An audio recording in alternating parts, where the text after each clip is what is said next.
जम्मू कश्मीर का handloom sector जो एक समय जम्मू कश्मीर की शान हुआ करता था, आज केंद्र सरकार की जो स्कीम्स हैं हैंडलूम को प्रमोट करने के लिए, उसमें जम्मू कश्मीर का नाम कहीं पर भी नहीं है। आप जानते होंगे कि 1947 से पहले जम्मू कश्मीर में सिल्क एक्सपोर्ट हुआ करता था। उसके बाद भी भारत में जम्मू कश्मीर की जो पहचान हुआ करती थी, जो ट्रेडिशनल हैंडीक्राफ्ट थे और हैंडलूम्स थे। लेकिन जब केंद्र सरकार ने नेशनल हैंडलूम डेवलपमेंट प्रोग्राम शुरू किया, इस प्रोग्राम के तहत जो ब्लॉक लेवल क्लस्टर्स होते हैं और हैंडलूम क्लस्टर्स होते हैं, उन्हें सरकार फाइनेंशियल असिस्टेंस देती है। और वो फाइनेंशियल असिस्टेंस हर एक सेक्टर में होती है। चाहे आपको वर्कशेड कंस्ट्रक्ट करना है, उसमें भी मदद मिलती है, प्रोजेक्ट मैनेजमेंट कॉस्ट में मदद मिलती है, डिज़ाइन डेवलपमेंट में मदद मिलती है, कॉमन फैसिलिटी सेंटर क्रिएट करने में मदद मिलती है। और ये जो सारी चीज़ें हैंडलूम सेक्टर के साथ जुड़ी हुई हैं, इन सभी के लिए जो है क्लस्टर्स बनाए जाते हैं और क्लस्टर्स को फाइनेंशियल असिस्टेंस केंद्र सरकार देती है। जब पिछले 5 साल के डेटा की ओर नज़र दौड़ाते हैं, यानी कि 2015-16 से लेकर 2021 की जनवरी तक, तो ये मालूम चलता है कि जम्मू कश्मीर में टोटल जो BLC सैंक्शन किए गए, यानी कि ब्लॉक लेवल क्लस्टर सैंक्शन किए गए, वो कुल 13 हैं। वहीं अगर हम बात करें भारत की अन्य स्टेट्स की, असम में 59 ब्लॉक लेवल क्लस्टर्स हैं, आंध्र प्रदेश में 54 ब्लॉक लेवल क्लस्टर्स हैं, तेलंगाना में 52, तेलंगाना में नहीं, तमिलनाडु में 52 ब्लॉक लेवल क्लस्टर्स हैं, उत्तर प्रदेश में 48 ब्लॉक लेवल क्लस्टर्स हैं और वेस्ट बंगाल में 26 ब्लॉक लेवल क्लस्टर्स हैं। लेकिन जम्मू कश्मीर, जिसकी पहचान एक हैंडलूम हुआ करता था, आज के समय में भी कहा जाता है कि हैंडलूम को, हैंडीक्राफ्ट्स को प्रमोट करने के लिए कई सारी कोशिशें सरकार कर रही है।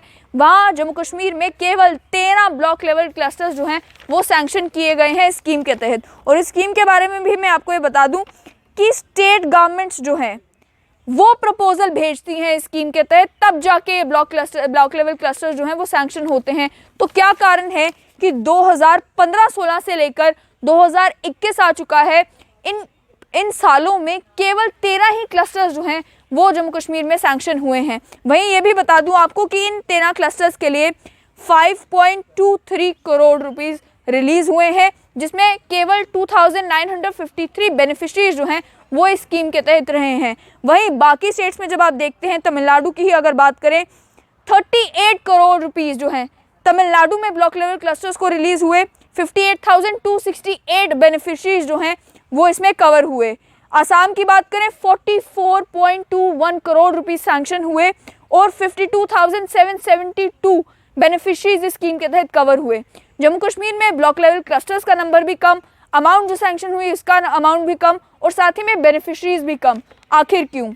अभी रिसेंटली ही जम्मू कश्मीर की सरकार ने एक अच्छा फैसला लिया। वो फैसला ये लिया कि हैंडलूम सेक्टर में जो लोग सीखना चाहते हैं अलग अलग प्रोग्राम्स के तहत, उनके स्टाइपेंड की अमाउंट को जो है वो बढ़ा दिया गया। लेकिन उसके बावजूद भी जो मुकाम हैंडलूम सेक्टर का जम्मू कश्मीर में होना चाहिए था और जिस तरह से प्रमोशन जो है हैंडलूम की जम्मू कश्मीर में होनी चाहिए थी, वो क्यों नहीं हो रही? क्या स्टेट गवर्नमेंट प्रपोजल्स ही नहीं भेज पा रही केंद्र सरकार को? क्या हैंडलूम सेक्टर धीरे धीरे जम्मू कश्मीर में खत्म होता जा रहा है कि जो केंद्र की स्कीम्स है जिसके तहत जम्मू कश्मीर में जो आर्टिजन्स हैंडीक्राफ्ट कर रहे हैं, जो हैंडलूम्स क्रिएट कर रहे हैं, जो ये सब काम कर रहे हैं, उन्हें फाइनेंशियली वायबल बनाया जा सकता, उन्हें फाइनेंशियल सपोर्ट मिल सकती, वो जो है इस प्रोग्राम के तहत पहुंच ही नहीं पा रहे। 13 क्लस्टर्स 5 सालों में, ये फिगर बहुत ही चौंका देने वाला है। इस बारे में सोचिएगा ज़रूर।